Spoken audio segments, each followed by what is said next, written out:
Euclid विभाजन प्रमेय का आज समझेंगे।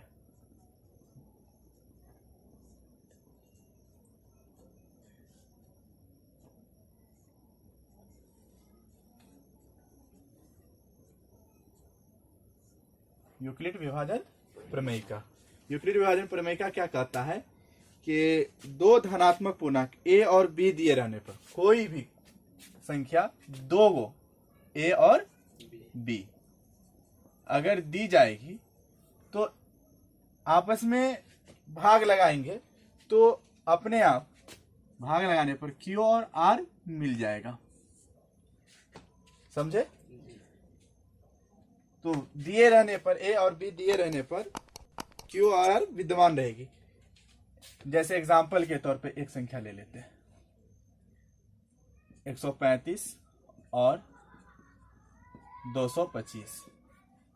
ठीक, एक संख्या क्या है 135 है, एक संख्या क्या है 225 है। 135 से 225 में हम क्या करेंगे, भाग लगाएंगे।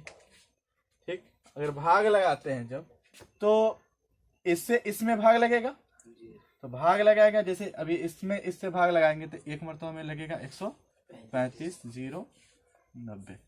अब यहां पर ध्यान देना, भाग लगाने के बाद ऑटोमेटिक Q और R, ये Q होता है ये R कहलाता है। ठीक, तो ये आया ना, तो ये A और B दिए रहने पर Q और R विद्यमान होती है, तो उससे हम क्या कहेंगे, यूक्लिड विभाजन प्रमेय क्या कहते हैं। इसको समझने के लिए एक संख्या, एक एग्जाम्पल के तौर पे हम समझेंगे इसको।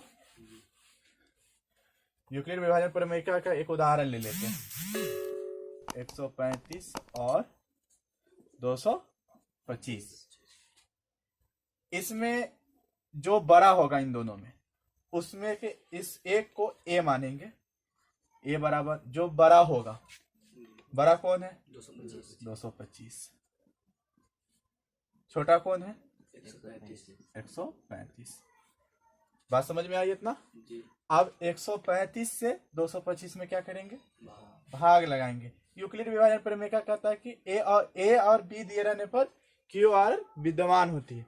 तो इसको बनाने के लिए सरल तरीका क्या है, हम लोग पढ़ते थे पहले छठा या सातवां में पढ़े हैं, पांचवी में, मौसो ज्ञात करने का, HCF ज्ञात करने का तरीका उस तरीके से बड़ा आसान होगा। कैसे?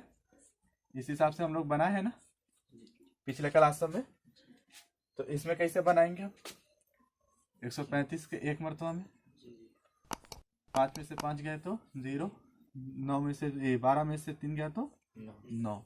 फिर 135 यहाँ लिखते थे, 135 लिखेंगे, एक मरतबा में लगेगा 5 और 4। फिर अब ये 9 यहाँ जाएगा, 45 दूना 90। जब तक ये प्रक्रिया कटी नहीं तब तक हम लगाते रहेंगे। ठीक, अब इसी को यहाँ लिखेंगे कैसे, तो देखिए यूक्लिड प्रमेय क्या कहता है, a बराबर BQ प्लस R। इसका कंडीशन क्या है, 0 हमेशा, R हमेशा 0 से बड़ा होगा या बराबर होगा। R देखते हैं यहाँ पर भी इसमें भाग लगाएं तो इसमें 0 से बड़ा हुआ, 0 से बड़ा है, या तो यहाँ पे जैसे यहाँ पर आएगा 0 0, या तो 0 हो सकता है या तो 0 से बड़ा होगा R, ये कंडीशन। दूसरी बात, B से छोटा होगा, B क्या होगा, हमेशा छोटा होगा। समझ में आया, ये कंडीशन इसका। अब इसी बात को, अब एक इसको माने हम 225 को, अब B किसको माने हैं 135 को। अब इन दोनों की बात को इतना में पहले समझेंगे। 135 का B है, इसको हम Q कहते हैं, इसको R कहते हैं। तो Q कितना है, R 90। ठीक, अब दूसरी बार हम 135 में भाग लगा रहे हैं ना, तो 135 को हम क्या मानेंगे, A। तो 135 A हो गया, B कितना हो गया 90। अब ये वाले में 90 गुना 1 जोड़ 45।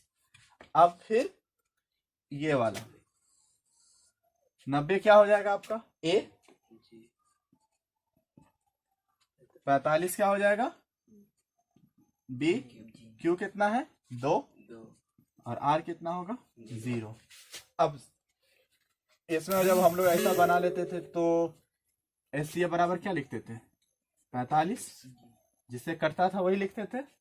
बस उसी तरह से यहाँ पर भी कटा कौन सी संख्या से है 45 से, तो एचसीएफ कितना होगा 45।